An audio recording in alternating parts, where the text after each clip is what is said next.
Friday lunch park. "So what are your chances for the vice principal position?" Tanya asked. "I hope so, but our school is popular," replied Haley. "There will be others after her, and very often the vice principal position is filled from outside. New broom and all that. Interviews take place the first week of summer vacation. Good thing we haven't booked anything yet." "Well, good luck. Now tell me about this annual party." "Oh, of course it's your first one, isn't it?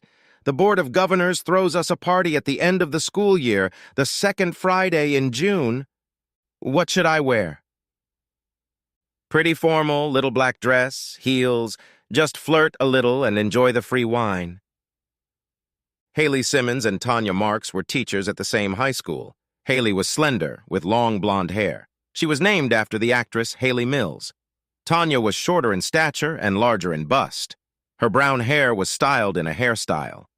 Barry and Ken, respectively, were their husbands. Barry worked as a salesman at a BMW dealership. Ken was a bank manager. On Fridays, the girls ate sandwiches in the park if none of them were on playground duty. "Come sit with us, Sue," Haley said. Sue joined them and opened the Tupperware box. "Looks good, better than the sandwiches." "It's the perks of the job," she replied. "So what are you girls talking about, sex?" Tanya laughed. "Haley's just wondering how many council people she'd have to sleep with to guarantee herself a deputy director's job." "I didn't say anything like that." "Well, in all seriousness, there are 6 board members," Sue said. 3 parents. Clive Ingalls is the only one I know. He runs McBail's Pharmacy and has a son in 2nd grade. "He's an old acquaintance of Barry's, though they don't get along," Haley agreed. "And Adam Cartwright has a crush on you, of course." Haley and Tanya began humming a tune from the old TV show Bonanza. Their school principal was named after the Ponderosa's oldest son. "Yeah, we all know that's right," Haley agreed. "Dirty old bastard loves anything with a skirt on, no offense." "Still," Sue continued, "his opinion will carry some weight, and he's gone against the county rules before. As for the vicar, Kevin Yo is a dirty old man, too. That leaves the local counselor. I don't know much about him." "I do," Haley admitted. "We went to university together." "Are you coming to the party, Sue?" Tanya asked. "Yes," she replied. "It's not just for the council and you teachers. The catering manager is invited, too." She paused and looked at them. "Good. I'm the lunch hostess." The next morning, Barry's house. Haley was still in bed and Barry was up early. He had 2 Saturdays out of 4 to work. He left the mug in the coffee maker, took out the filter paper and threw it in the trash. Something small and shiny caught his eye. He had told Haley before about throwing broken glass in there. He fished it out carefully, but it wasn't glass. It was a tiny piece of foil. Barry was about to throw it back in when he suddenly noticed something printed on one side. An equals sign. Frowning, he slipped it into his pocket. BMW dealership. Sam, the other head salesman, was in the restroom, and Phil, the intern, was polishing the SUV when a girl walked in. A femme fatale, ripped jeans, short pink hair, black leather jacket over a white t-shirt. Barry shook her hand. A second girl came in, a short middle-aged lady in a lavender-colored cardigan with puffed-out pockets. She seemed to stare mesmerized as Phil approached. "What do you think this lady is going to buy?" the girl asked Barry. "She's collecting brochures," Barry replied, "or just looking for toilets. Her pockets are full of tissues for the summer cold. Believe me, I can read people." "Can you now? Then, tell me what I'm interested in." Barry looked at her, not his type, but pretty. "Jacket, jeans, Doc Marten. I'd say you're more of a biker at heart. So if you're serious about the car market, you'd prefer a 2nd Series convertible." "Wow, that's exactly right," she exclaimed. "Do you have any used models?" She followed Barry into the used car department. "We have this one, year 2017, sporty model, automatic, 2-liter engine, drives like shit off a shovel, $17,900. She didn't flinch at the price or the unbusinesslike use of the word crap. Barry was proud of his phrase, "if you're serious." It was a subtle challenge. "I like this shade of blue. Can I take a test drive?" He pulled into the lot and checked her driver's license. "Are you peeking at my boobs?" she asked, smirking. No. Sorry, I was trying to see what's printed on your shirt. All I see is SG, ELE, and UDO. What language is that? She unzipped her jacket, and Barry mentally thanked the underwear gods. She was braless. On the shirt was written, "It's got an 11 button." That's a quote from Spinal Tap, the girl said. Spinal Tap, isn't that before your time? Yeah, but it's a classic, she said, and started the car. Barry pulled a silver foil out of his pocket and realized that it wasn't an equal sign after all. Back from the test drive, they had a quick discussion about the situation. Bastards, Sam said. I'm going to the bathroom and 2 people walk in. How did you guys handle it? My heavy metal girl, Chrissy, is 21 and she just got an inheritance. She's meeting with her lawyer next week about getting 18 grand, so we're almost there. How are you doing with the librarian, young Phil? I imagine she'll need a ladder to get into the X7. Phil smiled. Looks like I polished it off just in time. She's buying it. Asked if the BMW had a cushion, but was very pleased when I showed her the seat height adjustment. Are you sure she didn't put you up to it? His face lowered. Yeah, maybe. You guys have more experience reading buying signals, but she gave me this. He pulled out a wad of 50-pound bills. 20,000 pounds. She had pockets full. She'll bring the rest on Monday. What? What did I say? Nothing, laughed Barry. Apparently reading body language isn't all you can dream of. Congratulations, Phil. Bastards, Sam repeated. Barry made a quick phone call. Is it convenient to stop by your place now, buddy? Sure, come by any time. Hold the fort, Sam, okay? I've got an early lunch. It won't be long, and you'll have a chance to catch up. McBail's Pharmacy. By all accounts, Clive McBail's pharmacy was lucky to be next door to Columbia Coffee, the best coffee shop in town. Many customers took their prescriptions from him and drank coffee while he filled them. He invited Barry to come to the back office. Would you like some coffee? I live on this. I'd love one, thanks. They sat down, and Barry handed him a silver foil. Can you tell me what this is? Clive looked at it. It's part of the packaging of a birth control pill. And it's supposed to be from day 11 of your cycle, right? Yes, I think I told you before that I can't father children. I think you did. Were you the one who prescribed Haley the pills? Clive took a sip of his coffee. Barry, remember that chemistry lesson at school before the exam? The one where you dropped a rusty nail into the bubbling sulfuric acid and it exploded? How could I forget? The splashing made holes in my school jacket. Holroyd was furious about the incident and blamed you. You failed chemistry like a soldier and I passed, but it could have been the other way around. I majored in chemistry at Bristol University. When I graduated, I got a job, got married, divorced, and my life became what you see it today. And I owe a lot to you, except for the divorce. Wow, you've been carrying that baggage around with you all these years? It's okay, buddy. I was never going to give up chemistry, and I'm fine. Are you going to answer my question? An assistant in a white coat sat at a desk with a CCTV screen. Clive typed a few keys, whispered something, and told Barry to sit down next to her. This is Sally. She is in practice. My oath of non-disclosure of patient information is not as binding as the Hippocratic oath of a doctor, but I must not divulge information about my clients. He walked out. Sally pressed play, and Barry watched the video clip from behind the pharmacy counter. The camera zoomed in on Haley's purchase of birth control pills. Who zoomed in for payment? Automatically, Sally replied. She does it with every transaction. Please don't ask me any more questions. Barry fell silent, and Sally turned to the screen. This is the second purchase of a 3-month supply of birth control pills. Earlier this year, she came in for the morning after pill. Sally turned away from the screen and smiled at him. You shouldn't come back here. Please leave.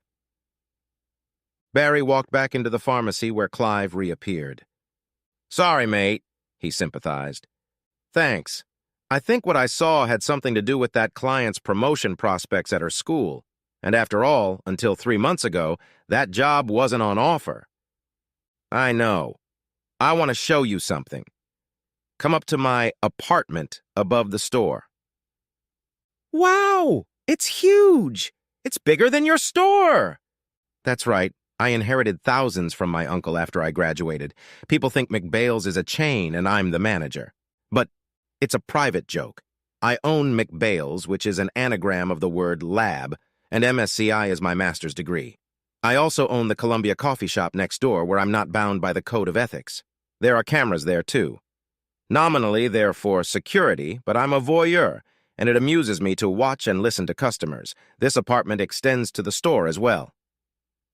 Clive invited Barry to the sofa and turned on the TV. He scrolled through the pictures and zoomed in on an attractive woman. Do you recognize her? That's Allison Taylor, Haley's friend. She's the head teacher at the other school. Right, Clive said. And here she often meets Haley on Saturdays. I recorded them last week. Last week, Columbia Coffee. So Barry broke your fidelity pact? No, he didn't. He has no idea. Oh, tell me. Okay. What do you know about Barry and me? You were studying to be a teacher in Nottingham and met Barry, who was a mechanic's apprentice. You had a miscarriage, married him, and he joined the RAF. That's true, but not all of it. The baby wasn't his. Really? Whose was it? It was Clark, the love of my life. We met in high school, and he was at the same teacher's college as me. But suddenly his family emigrated to Australia, and he was going to finish his degree there. We broke up, and I met Barry on the side. But their emigration dragged on. By then, I had already slept with Barry. Then Clark hitchhiked to Nottingham to say goodbye, properly. Could the baby have been Barry's? No, we used condoms. Clark and I didn't. I had an abortion, and neither of them found out. It wasn't until later, after I married Barry, that we found out he was infertile. But on the rebound is usually doomed, isn't it? Maybe. But then Barry dropped out and joined the RAF, said he could learn just as much about engines, and they paid him more. Suddenly I lost them both, and Barry wanted to marry me. It seemed so romantic, a trip around the world. But it didn't turn out that way. To be honest, yes, I wish he'd stayed. So what's the problem? Now, I mean, Clark and I kept in touch, just unsigned Christmas cards at first. I made sure he always knew my address. He finished his degree in Oz, got married, and started teaching at a secondary school in Adelaide. He and his wife had no children. Amazingly, his life was somewhat the same as mine. But his wife died in a car accident. He got a big life insurance payout and paid off the mortgage. Then, earlier this year, his grandmother died and he came back to England for the funeral. So, you went to see him. Let me guess. You made mad, passionate love and rekindled the flames. We had fun, like rabbits, 8 times in 24 hours. I had to go next door for the morning after pill. It was risky. Doesn't Clive know Barry? Yes, but they don't like each other. Some incident from their school days, and pharmacists have a code of ethics. So you'll be seeing this Clark guy again? What do you think? He's rich, hangs like a horse, and we never got over each other romantically. He wants me to go to Australia and join him early next year. At the end of January, they start the school term and appoint a new head. He's the oldest, but is content with the position of head of year and responsibility for sports, and he hardly needs the money. His school needs someone from England, ideally already holding the position of deputy head. They've even asked Clark if he's in touch with anyone here. I'm pretty much a shoo-in. I just need an interview. So, you're giving Barry the elbow? I have to. I know it sounds bitchy, but Clark has always been the one for me. And what are your plans for the promotion? Well, Cartwright, our head will recommend me. I've been sleeping with him for weeks now. I've raised the matter with Spencer Nab, who has influence with the vicar. 3 votes will help. I just need to decide when and where. So you plan to screw Nab? Yes, he's so eager to get out. I've been there, Haley. He helped me with my last promotion. I screwed him and our principal to get mine. By the way, he really likes sex. No problem, me too. Then come on, what's the problem? Spencer's well off. He can afford a hotel. But he's recognizable around these parts. And even if we go further, hotels have video surveillance. Check-in, hallways, we have to be careful. And you know what he's like. If he doesn't get his way with me, he can recommend another candidate, and Yo will follow suit. Saturday night, Barry's house. Haley wasn't home. She was visiting a friend, and Barry was seething with rage. Now he realized the enormity of what was happening. It was one thing for Haley to perform sexual favors for her boss and plan more relationships with 2 other board members, but it was quite another to find out that his entire married life had been a lie. Abortion. Okay, it wasn't him. Still, there were things to be told before taking marriage vows, and this, Clark, was the love of her life. Barry had always come second. He'd vowed that Haley would lose everything, even the love of her life. All that was left was to figure out how to do it. In the bedroom, he stared at the curtains, thick, floor-to-ceiling, midnight blue. Haley couldn't sleep if there was light in the room. They were like light-tight curtains. Another oddity of hers was that in the mornings, when she got dressed, she only opened the left one. She said that if she opened both, she might be noticed from the neighboring houses. He walked over and stood behind the closed one. If Haley had sex here, she'd close the second one, too. But of course she wouldn't notice him. He went downstairs and looked at the living room window. There were floor-to-ceiling curtains there, too. If he told her he was leaving for the night, she'd probably do it in the bedroom. But what if she did it here? She could use the couch. Could he get her to come upstairs? He had an idea. Second Friday in June, Grosvenor Hotel. "I know you don't like events like this," Haley said, "so have a glass of wine, and I'll go around and grease the wheels." She was wearing a pale gray knee-length dress of tight-fitting jersey wool. It came with a wide plastic belt, tightly buttoned to accentuate her curves. Barry settled in the corner with a glass of red and a plate of quiche slices. He felt detached. His marriage was over and he no longer cared, but he needed hard evidence. On Monday, he would reveal his fake news about the trip. Haley moved from group to group, flirting. Then when she saw one man, she headed toward him. He was wearing a gray suit made of a soft mohair-like fabric, a pale blue shirt, and gray suede boots. Who wears suede boots with a suit anyway? This must be the same Spencer. Her gait was subtly different, shoulders back, hips sloping. Barry watched for half a dozen signals of attraction. The first one didn't take long. She looked him in the eye and ran her fingers through her hair.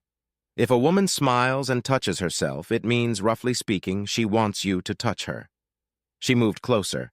Nab asked her a question. She raised her eyebrows, widened her eyes, and touched her lips. Another question, but an obvious one. "Would you like another drink?" She took his glass and took a sip from it. Very intimate. "Ooh, it's delicious. I'll have what you're having." As he turned to the bar, she rummaged through her purse, pulled out a compact cosmetics bag, checked her makeup, freshened her lipstick, returned the compact. There was only enough time to pull down her chest-hugging dress. He returned and handed her a glass of fresh wine. Barry couldn't read her lips, but her body language was obvious. She tapped him lightly on the shoulder. "You'll get me drunk again, you varmint!" She held the glass with her right hand and brought her left hand to her throat.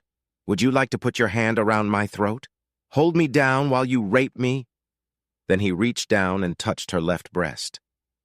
The room became crowded and they moved closer to the wall. He leaned his hand against hers, close to her face. It was a classic trap gesture.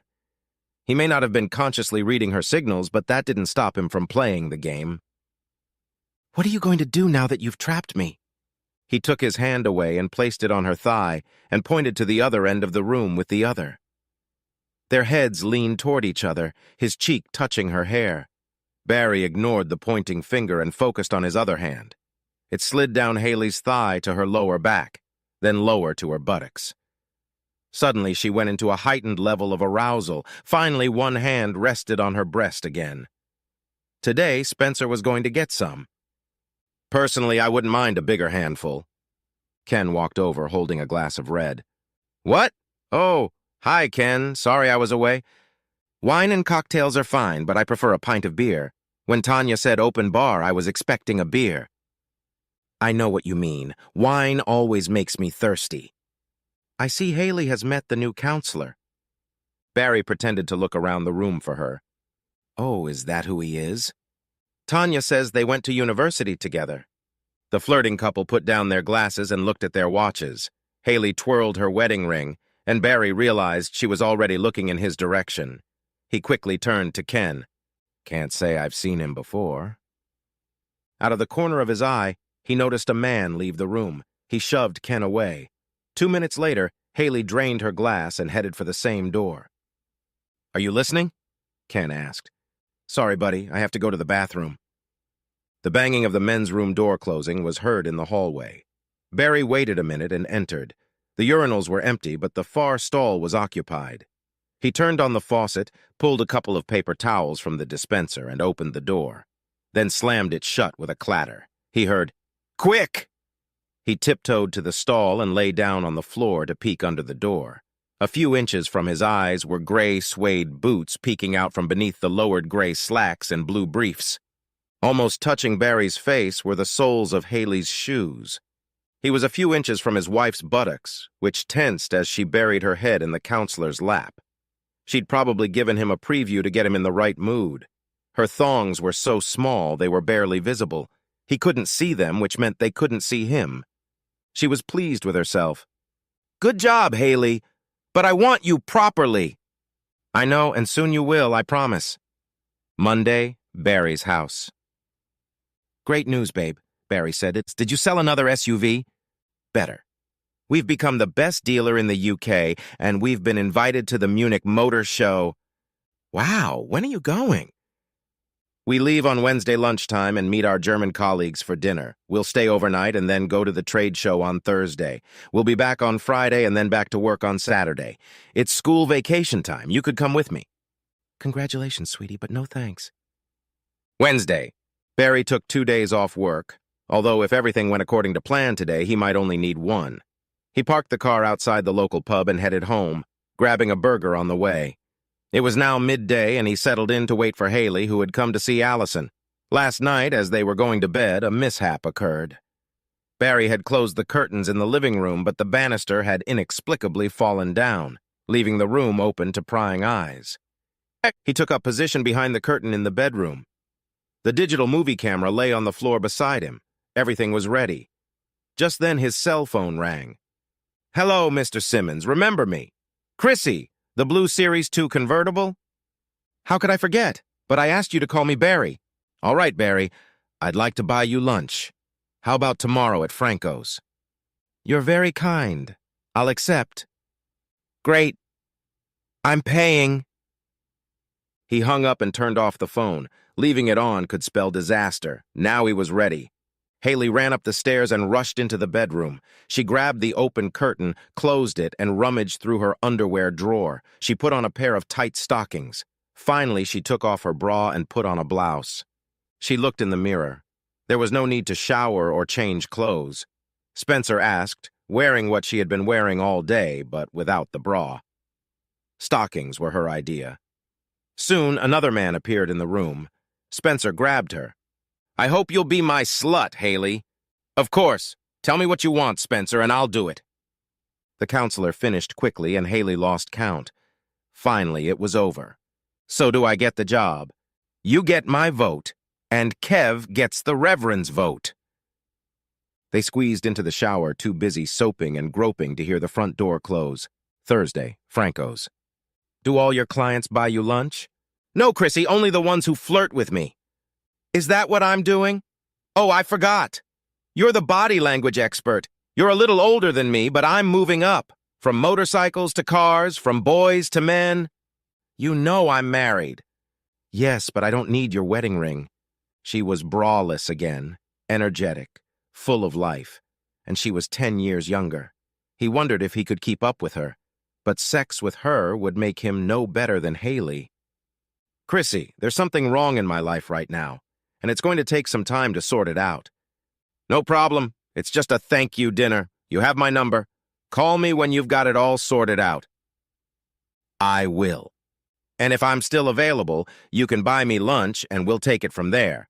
But if you have to dig me out from under some Ferrari salesman, it'll be tough." June through October. Unsurprisingly, Haley successfully interviewed for and secured the position of deputy director. Pretending to be sick with a urinary infection, Barry avoided having sex with her, and she soon lost interest in him. He claimed it was the busiest time of the year, although in reality things were quiet. He began to spend more time with Clive, who was discreetly approaching friends as potential candidates for positions on the Board of Governors. On the last Friday in September, a small party was held at the Grosvenor Hotel to celebrate Haley's promotion. Head of school Adam Cartwright attended it, but Spencer Knabb did not. Ken and Tanya were there, of course, and for once Ken had Barry's full attention.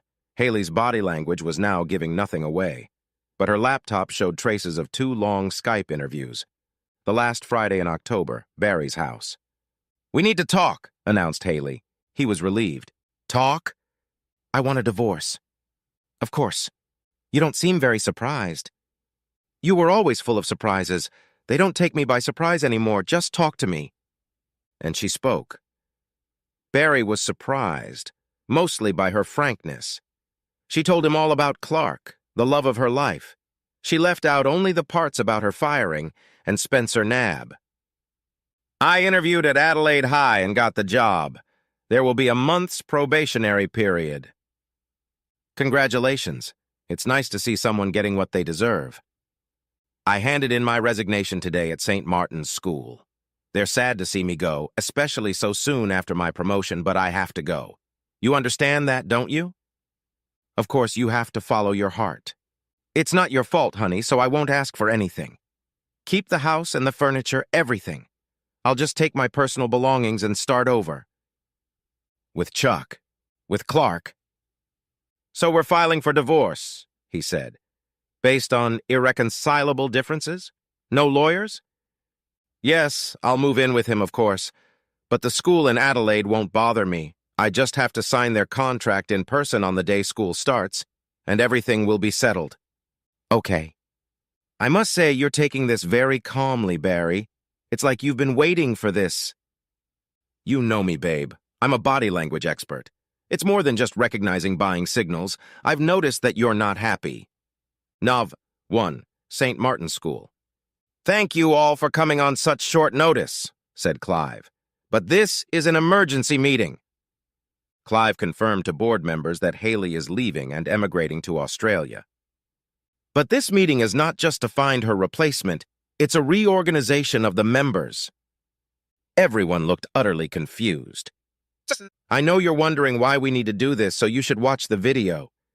He turned to the big screen he had set up and turned on the movie. It started with Allison Taylor talking at Columbia Coffee. Her face was blurry. Haley's face, on the other hand, was not, and the audience became increasingly uncomfortable as the story progressed. They got to the point where she talked about her weekly meetings with Cartwright and her plans for Knabb. "Ridiculous! She's fantasizing!" Cartwright and Knabb jumped to their feet. "Sit down," Clive ordered. His tone shocked everyone. The movie switched to the action in the bedroom. Spencer covered his face. Outrage exploded as everyone saw and heard. "So I get the job?" When they had calmed down, Clive continued. "I propose the following. Mr. Cartwright will resign as head of school before the end of term, or the footage will be shown to his family. Mr. Knabb will resign from the board immediately and stay away from here. A move would be appropriate." There were murmurs of approval from those not involved. "No one will reveal the details of this meeting to Mrs. Simmons. Her husband has secretly made this movie and wants her to emigrate without anyone knowing.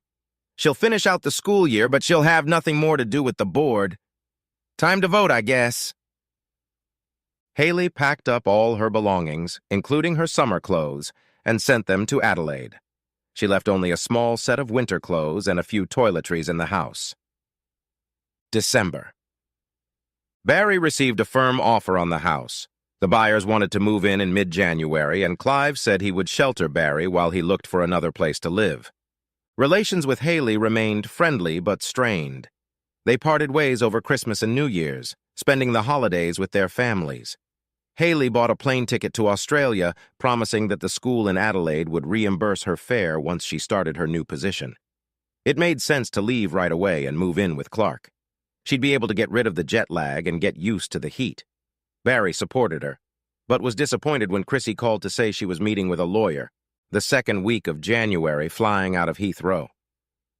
"Well, I'll leave you here, babe. I've got a lot to do today. No need to drag this out." They both stood up. Barry was completely unemotional, but Haley was flooding with tears. They hugged each other. Then he turned and strode away. His face broke into a grin only when the airport doors hissed shut behind him. He made good use of his day off. He went straight to the bank and canceled the joint credit card, then went home and finished packing. The moving company was due to arrive the next morning, and the professional cleaner was due in the afternoon. A copy of the incriminating DVD was sent to Adelaide Airport with precise instructions as to when it would be picked up and then delivered. Another copy was in his pocket, and he took it with him to his girlfriend's house. "Hi, Allison." "Oh, hello, Barry. I wasn't expecting you. I'm sorry to hear about you and Haley. I always thought you two were perfect for each other." "You're a liar, Allison. You've known about her and Clark for a long time." "I think you should leave." "I will leave, but only in a couple hours. First, I brought a DVD you need to watch." "What are you talking about?"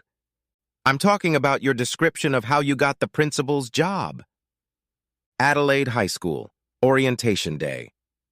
"A little recap," said the vice principal. "Tomorrow is the first day of the semester. I think it went well today." There were sounds of agreement. "They seem like nice kids," Clark said. "Won't Mrs. Simmons be attending?" a coworker inquired. "She's the new supervisor." "No, she's gone home," replied Clark. He was a little embarrassed. He didn't know how many of them knew where Haley's home was. "No, we'd better not talk about it," the deputy said. "She's not officially working here yet. She won't sign her contract until tomorrow." "But she was here for a few hours, chatting with the kids." "True, but the idea was that this was her orientation, too. Besides, it was a chance for the kids to see her for the first time." "Good idea. And I noticed she's already tanned. Sunbathing by your pool, Clark?" "And how did she get home? Does she have a car yet?" Clark shuddered. He'd bought her a Subaru before she'd even arrived. "God," he thought. "I'd buy her a Mercedes for the kind of sex I'm having. I'm exhausted." "Okay, that's enough," the deputy head intervened. "Clark has graciously allowed Mrs. Simmons to stay with him until she gets herself sorted out. Let's leave it at that, shall we?" Clark stood up. "Better get this over with, then maybe they'd stop jerking him around. Actually, we're getting married." And that silenced them. "Congratulations, Clark," the deputy said. "Now, before we go, Mrs. Simmons has provided us with a DVD called Persuasion. I believe it's an addendum to her Skype interview. For reasons she won't divulge, she arranged for a courier delivery from the airport especially for Orientation Day." "I didn't know that," Clark said. The deputy pressed the play button.